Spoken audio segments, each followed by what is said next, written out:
So good day everyone. Let me start with a simple truth. Everyone you meet today is fighting a silent battle you know nothing about.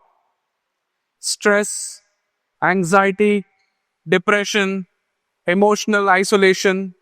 Well, these are all urban day epidemics. So what can we do to make the world more humane and more connected? I'll leave you with this question as I continue. My name is Prashant Tavalam. I'm a business transformation coach. I come with about 20 years of work experience working with corporates, educators, and individuals. I help them build compassion, confidence, and clarity both in personal and professional space. Having worked with people from different walks of life, such as CEOs to educators to students, there's one thing I've realized, that empathy is not just a virtue, it's a life skill. I want to present to you today a practical and a visual tool which will help you build this life skill. And the name of the tool is Empathy Map Canvas. This particular tool is borrowed from the world of design. It's used by designers to empathize with the users so that they can connect with the users in a deeper sense and also build better relationships. But before we move ahead, I want to tell you what is empathy. Empathy is about putting yourself in somebody else's shoes. It's just not that. It's about staying there. It's about being present with them without any judgment or advice. Empathy is not just philosophy. It is also science. It is proven from research. Academic medicine says that if a doctor is able to empathize with their patients, the patients adhere to the treatment plans much better. Educational psychology research also says that if a teacher is more empathetic with the students are able to engage and perform well in academics. You will also agree with me that in workplaces, when there's more empathy, people have more harmony and there's better bonding at work. So what does this prove? That empathy works. But knowing is not just practicing, right? So just by understanding is not the same as practicing. Empathy is like a muscle and you need to stretch and train it. That's where comes the Empathy Map Canvas. It was designed by Dave Gray and his team of designers at Explain. What they designed this is for the UX designers to understand the users or user persona and build proper solutions for them. Now, let's take a pause and understand what's a persona. A persona is not a user. A persona is a representation of a group of users who are having similar challenges, behaviors, and motivations. For example, if teachers empathize with a group of students, or if policymakers empathize with a group of farmers, they are all examples of good persona. Now that we have understood what's a persona, let's work on how to use an Empathy Map Canvas. The Empathy Map Canvas has 7 sections. And for ease of understanding, I'm going to take the example of a simple identifiable persona like an auto rickshaw driver. An auto rickshaw driver in an urban setting, he goes out in the sun, there's dust, there's heat, lot of challenges, and he has to, earn a living. The first section of the Empathy Map Canvas says, whom are you empathizing with? Here, we are empathizing with an auto rickshaw driver who is out there, all the challenges to win a bread for their family. What do they need to do as an auto rickshaw driver? Well, they need to maximize trips. They need to ensure they earn money for the family. They also need to ensure they manage all the different relationships out there. For example, auto rickshaw drivers, policemen, and so on.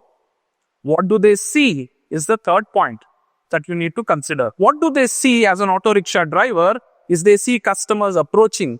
They see their fellow competitors or auto rickshaw drivers competing with them. They also see a lot of traffic and pollution around. What do they hear is the next one. What do they hear is they hear a lot of traffic noise. They hear a lot of police whistles. They hear a lot of chit chat that happens. That is what they're exposed to. Now, what do they say is the next section. What do they say is, oh, it's too hot. I hope I meet my revenue targets today. These fuel rates are going skyrocketing. And what do they do is the next section.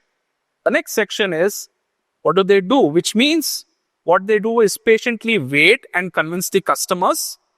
They also talk to policemen and follow rules. Now, this is what they do. And the last section is thinking and feeling. What does an auto driver actually think and feel? This is represented by their pains and gains. Their pains are they need to work long working hours. They have financial pressure that they need to earn so much money a day. And also, thirdly, there is lack of respect for what they do. Now, also, what are the gains? They are motivated if they're able to achieve their revenue targets in a day much faster. Can they go home early and meet their family? Thirdly, can they take adequate rest in between the trips? Now, that is what motivates them. Now, if you look at all these 7 sections that we discussed and break it up, it's not a story about an auto rickshaw driver. It's a human story, right? Even better, let me give you some more example. With this, if you apply the same framework, and then a teacher empathizing with their students for having a shorter attention span post-pandemic, or a doctor empathizing with their patients who are anxious about the treatment outcomes, or for example, a manager at an office empathizing with their team members for being stressed out due to deadlines and remote work issues. Now, even better, if you take a step back and empathize with yourself using the empathy map canvas. What do I say? What do I see? What do I hear? And so on.